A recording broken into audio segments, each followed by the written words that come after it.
Shalom, graça e paz a todos vocês que estão aqui conosco em mais esse momento, mais esse estudo de uma vida abençoada. Nós estamos aqui. Hoje nós vamos falar do nossa quinta mensagem. Se de repente você perdeu alguma coisa aí, está tudo na nossa playlist.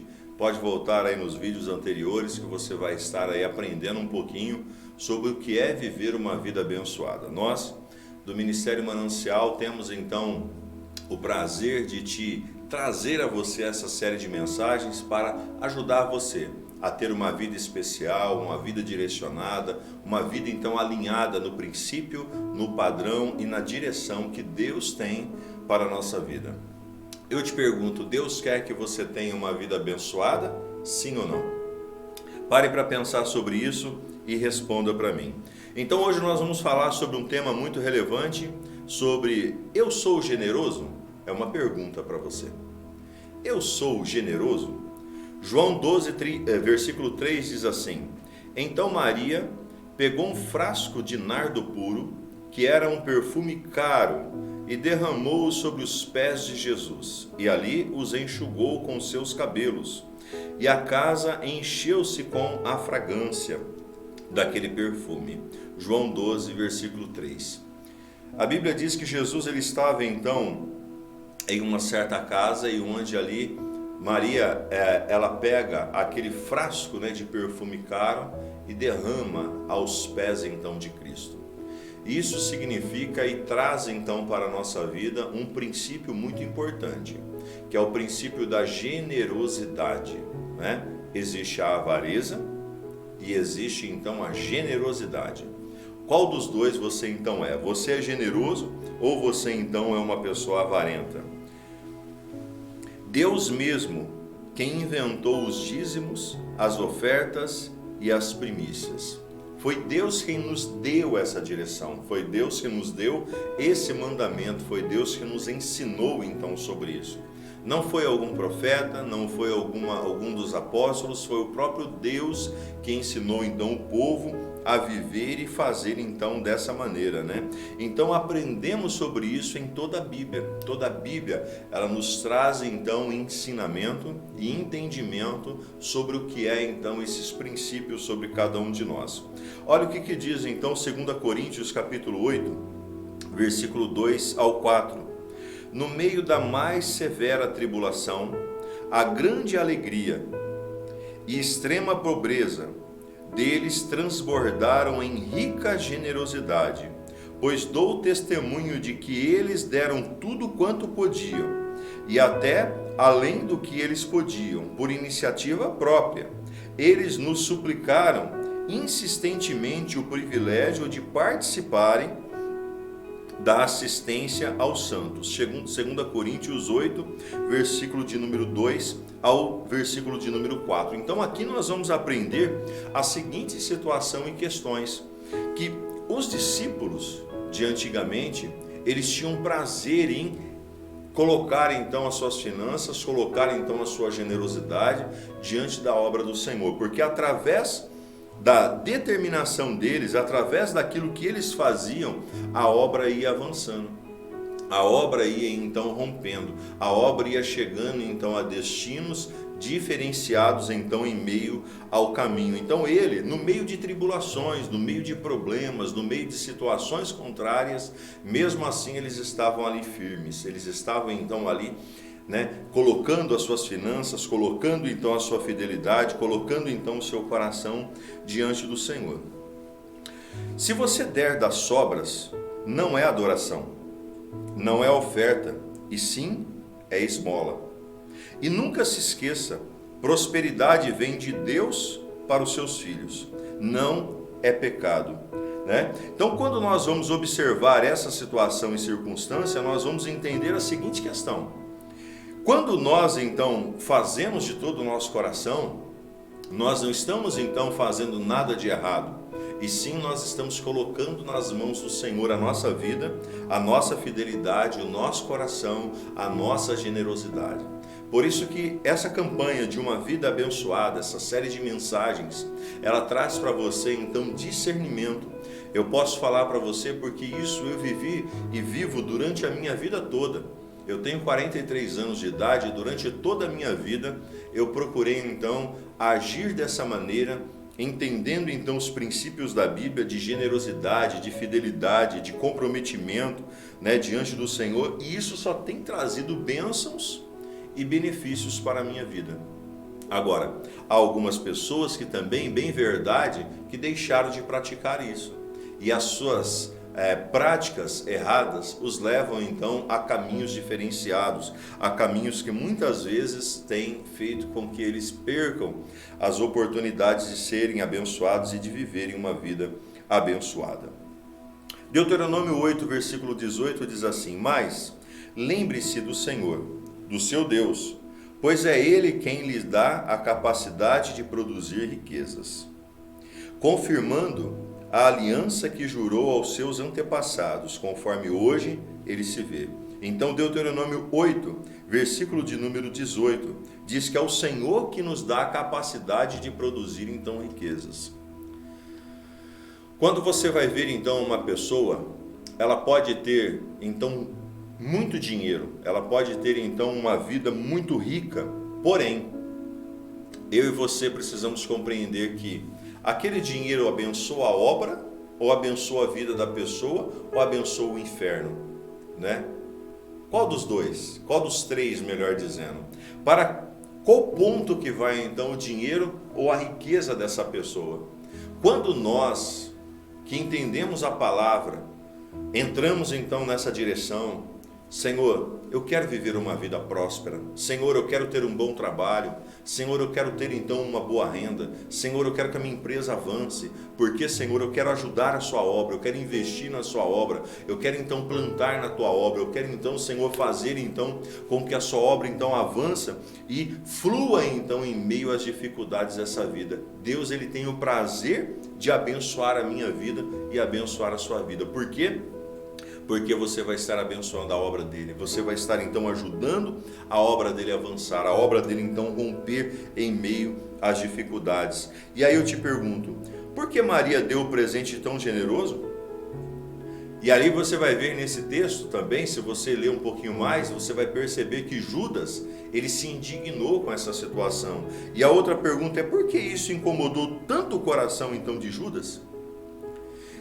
Maria fez então uma oferta tão generosa.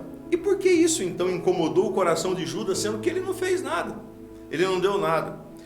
Existem dois corações citados aqui, o coração generoso e o coração então egoísta. O que revela a intenção de cada coração aqui é a oportunidade de dar, a oportunidade de entregar, a oportunidade de fazer, a oportunidade de colocar-se então diante do Senhor. Judas, coração egoísta. Seu final trágico.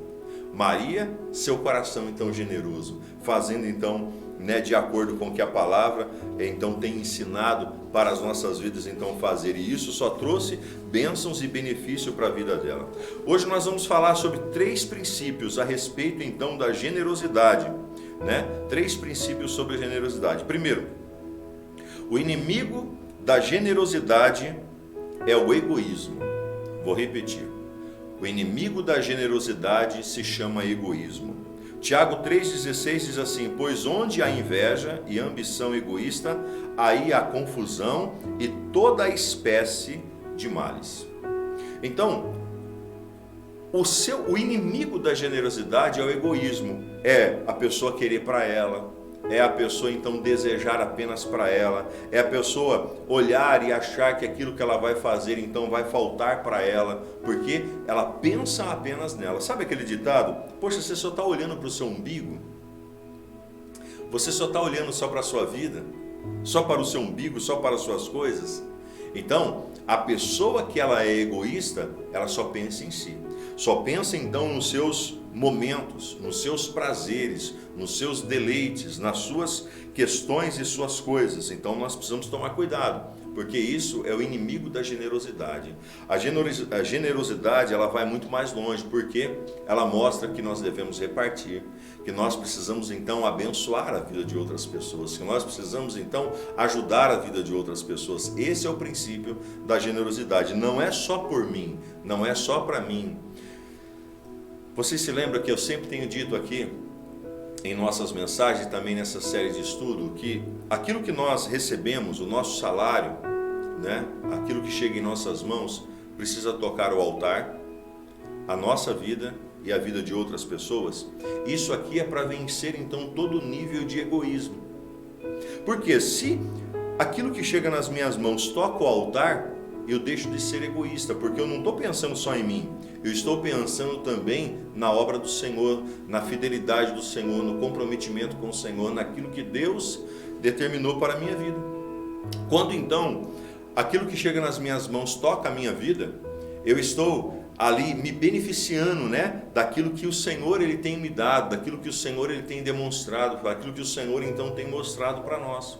E quando toca então a vida de outras pessoas, eu estou então fazendo a generosidade e contribuindo. Poxa, isso é meu, eu poderia usar, eu poderia guardar, eu poderia ter, eu poderia acumular, mas eu decido então abençoar a vida de alguém. Isso então é viver uma vida abençoada, isso é viver então uma vida generosa, isso é então ter um coração generoso. Deus nos testa e Ele nunca nos tenta. Deus, ele então, o objetivo de Deus é nos testar. Quando Deus coloca um dinheiro nas suas mãos, Ele está testando você. Quando Deus coloca então algo diferente sobre a sua vida, Deus está testando você. Deus então, ele não tenta você. O tentador é o diabo. O diabo que fica tentando. O diabo que fica então te cutucando você para você errar. Deus não. Deus ele então, ele te testa. A Bíblia diz que Ele coloca então sobre as nossas vidas para que nós podemos fazer. Lembre-se daquela passagem que Jesus então ensinou sobre os talentos, que então o Senhor saiu e Ele entregou a um 5, a outro 2 e a outro 1. O 5 multiplicou o 5 e entregou 10, o 2 multiplicou o 2 e entregou 4 e o 1 guardou. E Deus falou que Ele coloca sobre a vida de cada um de acordo com a sua capacidade. O que Deus fez ali? Deus então testou o coração daqueles homens. Deus então estava testando o coração daquelas pessoas. Hoje o que chega nas suas mãos está testando o seu coração. Esses dias atrás, por exemplo, Deus testou o coração de uma família que foi então abençoada com então um recurso financeiro, algo que estava então há tantos anos preso diante então da justiça, e de repente Deus soltou. Ela fez então um propósito com Deus e Deus soltou. E ali então chega um teste no coração. E agora, eu sou fiel ou não sou fiel? Muitas vezes a família nos persegue e fala assim: mas você vai ser fiel? Muitas vezes os amigos falam: mas você vai ser fiel diante desse dinheiro? Então ali há um teste. E essa pessoa então foi testada, mas então foi aprovada, porque Deus então a abençoou e eles cumpriram então com o seu voto, com o seu sacrifício, com aquilo que Deus, né, e com aquilo que eles estavam então pensando e estavam fazendo sobre as suas vidas. Então esses são pontos, né? Malaquias 3:8 diz assim: pode um homem roubar a Deus? E ele responde: vocês contudo estão me roubando. E ainda me perguntam: como é que te roubamos? Nos dízimos e nas ofertas. Malaquias capítulo 3, versículo 8. Amados, veja bem, todas as pessoas, elas são dizimistas. Entenda bem. Todas as pessoas são dizimistas. Ou você pega 10% daquilo que você recebeu, que você entende que não é teu, que é um dinheiro que Deus está testando a sua vida, e você devolve no altar dele. Ou o diabo então vai roubar 15, 20, 30, 40, 50% do seu salário. Sabe onde? No bar, nas baladas da vida, na bebida, no cigarro, nos juros bancários, nos empréstimos então indevidos, sabe? Nas coisas que quebram. Isso o diabo, o devorador, ele está tendo poder, está tendo então legalidade na vida do ser humano. O diabo, você não espera nada do diabo. A Bíblia diz que o diabo ele vem para matar, para roubar e para destruir. Só que Jesus ele veio para nos dar vida, e vida com abundância, uma vida então feliz, uma vida abençoada. Então não adianta resistir. É tempo de você colocar então a sua vida no altar e aceitar o 100% de Deus, aquilo que Deus então tem para a sua vida.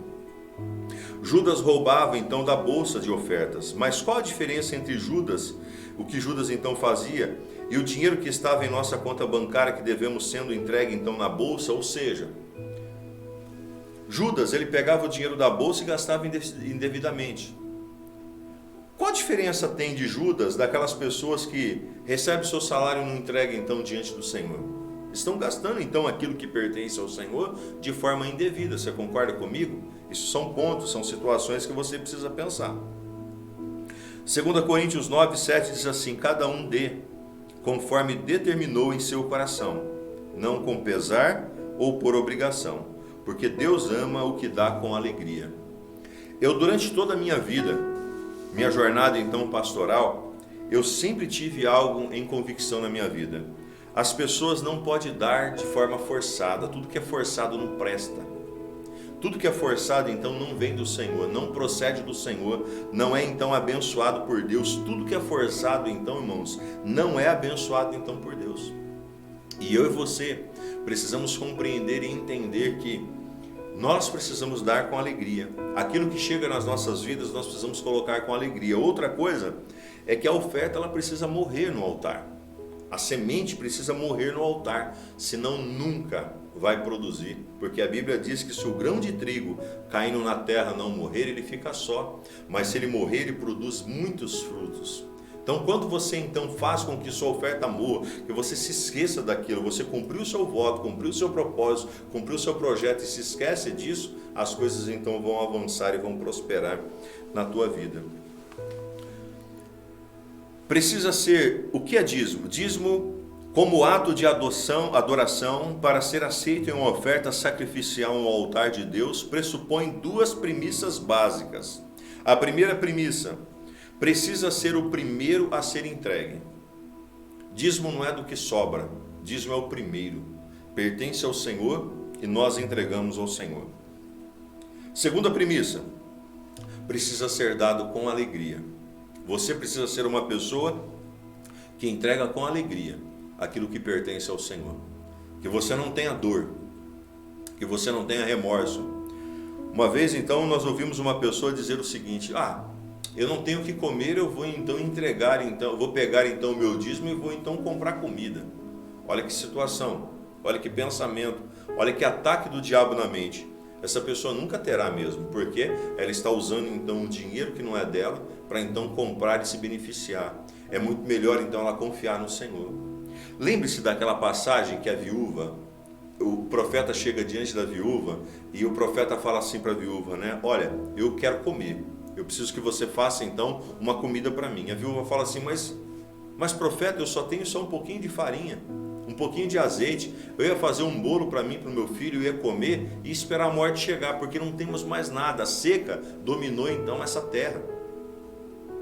E ali o profeta disse assim para ela, olha, faz isso, mas primeiro faça para mim um bolo, faça para mim então a minha comida, traga e depois você então faça para você.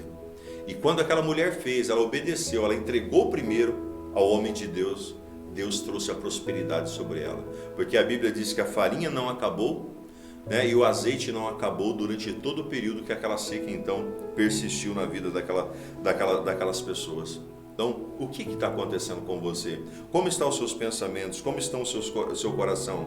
Então, o primeiro princípio que você precisa compreender é que o inimigo da generosidade é o egoísmo, fazendo com que você então pense só em você. Pense só então nas suas ações, no seu querer, na sua vida, nas suas questões. E não é assim que você deve viver. Você deve viver além disso, pensando que aquilo que Deus coloca nas suas mãos não é teu, é dele, você só é um mordomo, e ele pede para que você então devolva a ele aquilo que pertence a ele. Segundo, a real generosidade, ela é extravagante. Os ímpios tomam emprestado e não devolvem, mas os justos dão com generosidade. Salmos 37, versículo 21. Então a real generosidade, ela é extravagante. Veja bem, deixa eu explicar para você sobre essa questão extravagante.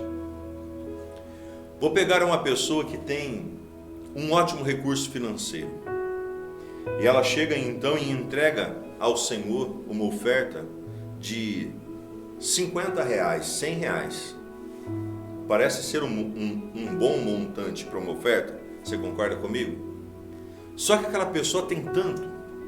Aquela pessoa ganha 10, 15, 20, 7, 8, 10 mil reais por mês. E ela vai lá e entrega 50, 100 reais. Parece que é muito, mas não é uma oferta extravagante.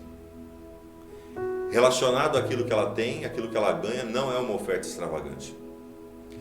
Aí a Bíblia conta a história de uma mulher que entregou uma moedinha, a moedinha do que ela tinha. E ele falou, essa foi uma oferta extravagante. Aí você pega uma pessoa que está lá, passando uma vida difícil, ela entregou seu dízimo, devolveu ao Senhor a 10ª parte, e ela separou ali uma moedinha e colocou no altar, como sua oferta. Aquela oferta é extravagante. Para que você possa compreender o tamanho da sua oferta, se ela é extravagante ou não diante de Deus, é simples. É só você então fazer uma medição sobre a sua vida. E tudo que é extravagante vai fazer você então sentir essa situação. Poxa, eu vou fazer então isso.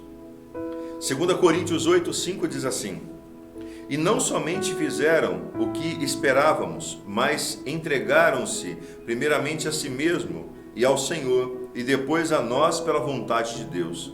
Então os apóstolos, eles fizeram isso, muito mais além do que aquilo que esperavam então deles. Existem 3 níveis de doações, entenda comigo.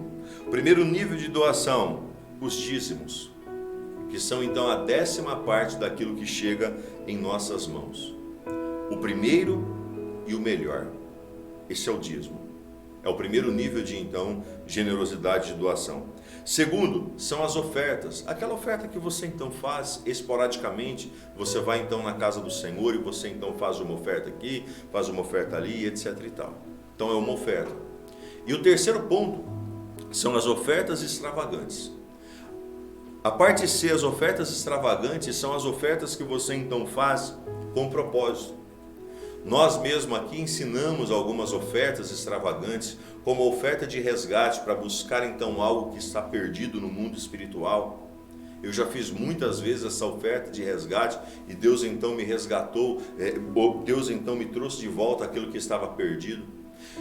Uma oferta então para buscar então algo que eu estou desejando sobre a minha vida, um propósito então que pesa, um propósito mesmo que faz então uma situação. Por exemplo, vou te dar um exemplo. Nesse ano que passou, nós tivemos então esse tempo de pandemia, no ano de 2020, Nós tivemos então um ano de pandemia. E no ano de 2019, nós tínhamos um terreno, onde então esse terreno, nós então cedemos à igreja para que a igreja construísse o espaço, o espaço manancial, onde é um ambiente ali que tem os cultos dos jovens, que tem os cultos então, Então nós cedemos esse terreno para a igreja. Então a igreja veio, construiu então em cima desse terreno e automaticamente, uma hora, a igreja então devolveria esse dinheiro então do terreno. Chegamos no final do ano, eu com a minha família entendemos então por bem que Deus estava nos pedindo aquela oferta, uma oferta extravagante, uma oferta que nos custaria, porque esse terreno foi comprado então para nós construirmos a nossa casa, mas nós entendemos em Deus que precisávamos colocar ele no altar, que era o momento de fazermos isso. E nós então, na virada de ano, nós fizemos a oferta extravagante. Nós pegamos então a escritura do terreno, transferimos então à igreja e colocamos então no altar, como oferta extravagante diante do Senhor. Como coisas como essa, nós então temos vivido níveis e tempos diferenciados sobre a nossa vida, onde Deus tem aberto os céus de uma forma tão grande, tão especial, que a bênção dele tem sido assim tão grande na nossa vida que nós ficamos muito felizes, Olha esse dado que eu até anotei aqui no nosso estudo, que eu acho relevante mostrar para vocês, que apenas 5 a 7% dos cristãos dão os dízimos como deveriam dar. Apenas 5 a 7% dos cristãos, eles então dão o dízimo como eles deveriam dar. Eles são então verdadeiros diante do Senhor. 5 a 7%, ou seja, cada 100 pessoas, de 5 a 7 pessoas apenas são fiéis ao Senhor verdadeiramente. Algumas fazem uma parte, outras fazem outra parte, mas verdadeiramente, totalmente sendo fiel ao Senhor, entre 5 a 7% apenas. Isso é muito pouco, né? Não sei o que você acha disso, não sei o que você pensa sobre isso, mas eu considero muito pouco. Muito pouco mesmo essa situação. Então, existe recompensa para a generosidade. Repetindo para você, existe recompensa para ou na generosidade, né? Mateus 10:41 diz assim o texto de Mateus 10:41: quem recebe um profeta porque ele é profeta, receberá recompensa de profeta. E quem recebe um justo porque ele é justo, receberá a recompensa do justo. Mateus 10:41. Então existe a recompensa para a generosidade. Quando você faz, você então é abençoado. Salmo 19:11: por elas o teu servo é advertido, a grande recompensa em obedecer-lhes. Salmo 19, versículo de número 11. Marcos 14:9 diz assim: eu asseguro que onde quer que o evangelho for anunciado, em todo o mundo também o que ela faz será contado em sua memória. Oh, que palavra bonita, né? E abençoada para as nossas vidas. Queridos, compreenda uma coisa. Quando você então faz algo, a recompensa vem para você.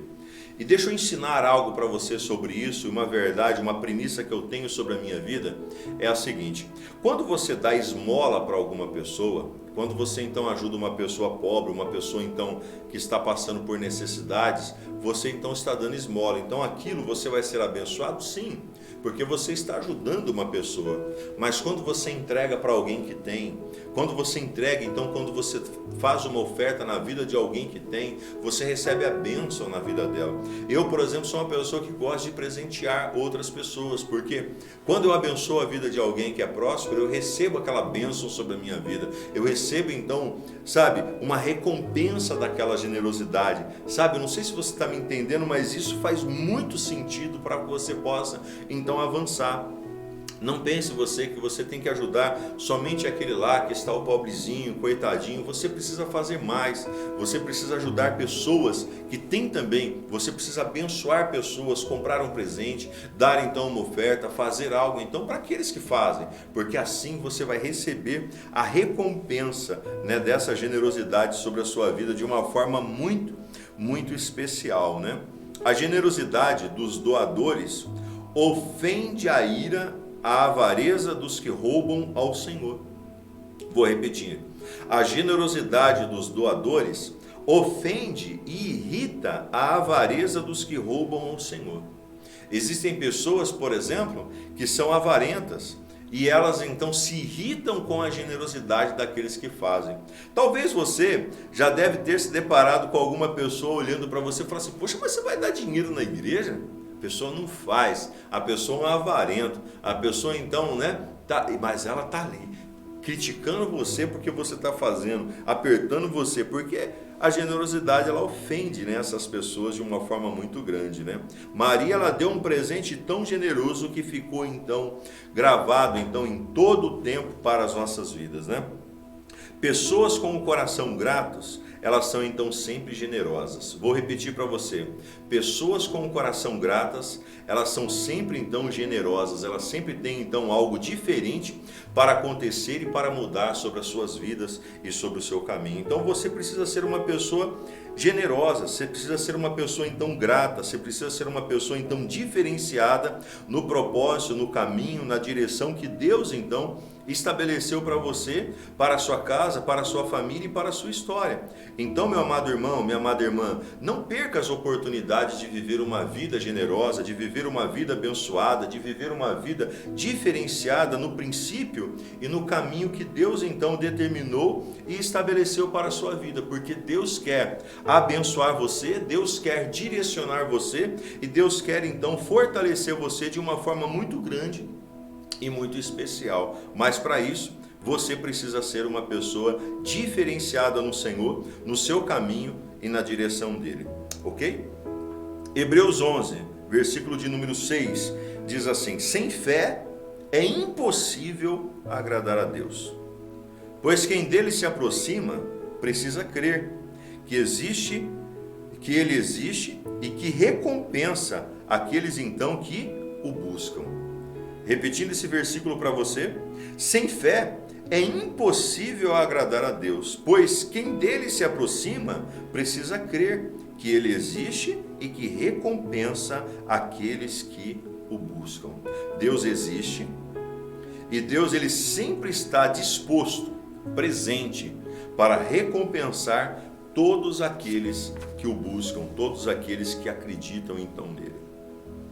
Chegando ao final então do nosso estudo, Deus não recompensa a quantidade, mas recompensa a atitude do coração do ser humano. Repetindo, Deus não recompensa a quantidade, mas Ele recompensa a atitude do coração. Não é de muito dar, mas é de você ser generoso no seu coração. É essa palavra que você precisa entender. Você não precisa ir lá agora e tirar todo o seu dinheiro que você tem, todos os seus recursos que você tem, tudo aquilo que você então guardou durante toda a sua vida e poder então entregar. Não é isso. É você viver uma vida de passos, é de você viver uma vida de princípios, é você viver uma vida então de direcionamentos, onde então os projetos e os propósitos de Deus se cumprem então sobre você. Guarde algo sempre. Deus vai te recompensar, porque Ele decidiu te recompensar. É da natureza dele recompensar as pessoas. Deus decidiu recompensar o ser humano. E a obediência é melhor do que o sacrifício. Obedeça ao Senhor. Seja uma pessoa generosa, seja uma pessoa então bondosa. Quem não honra a generosidade, premia o egoísmo. Repetindo, quem não honra a generosidade, premia o egoísmo. E para encerrar, Mateus 25, versículo 23, diz assim: o Senhor respondeu, muito bom, muito bem, servo bom e fiel. Você foi fiel no pouco, e eu porei você sobre o muito.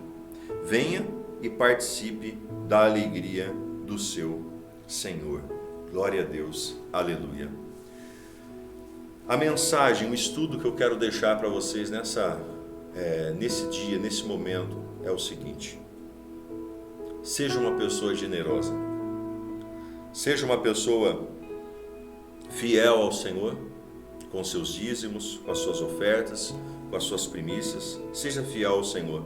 Não perca a oportunidade de ser fiel ao Senhor. Não perca a oportunidade. Entregue ao Senhor o que pertence a Ele. Confia nele verdadeiramente, que Ele está no controle de tudo, que Ele vai então guardar você e abençoar a sua vida, e fique firme nessa palavra. E segundo, seja uma pessoa generosa. Ajude a obra de Deus. Ajude então a vida das pessoas.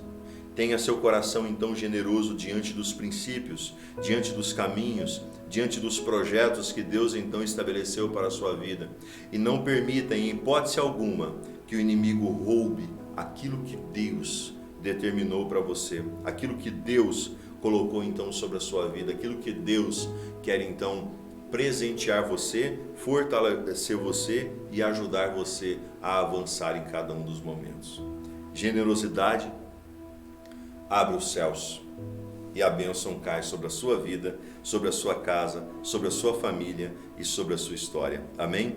Eu quero orar com você nesse momento, quero pedir a bênção de Deus sobre a sua vida de uma forma especial, para que assim eu e você possamos verdadeiramente ser abençoados, direcionados, capacitados e tocados pelo Espírito Santo de Deus, para que assim a minha vida e a sua vida seja recompensada pelo prazer de servir ao Senhor e de aquilo que Ele está então fazendo para a minha vida e para você.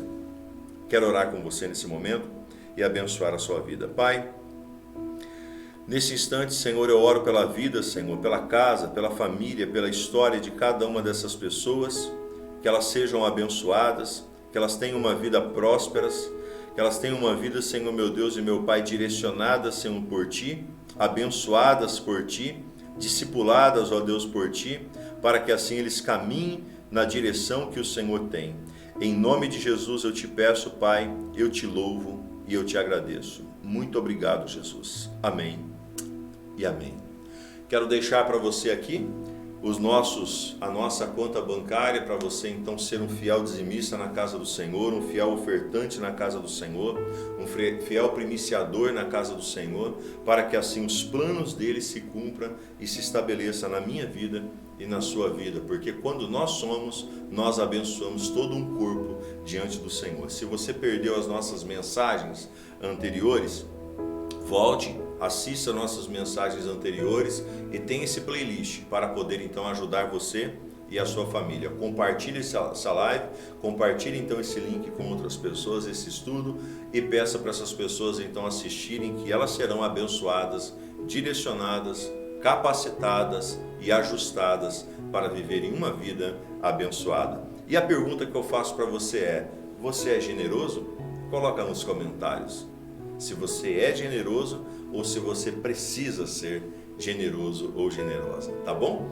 Que Deus te abençoe e te guarde, faça resplandecer o rosto sobre ti, que o Senhor tenha misericórdia de ti e que o Senhor te dê a paz.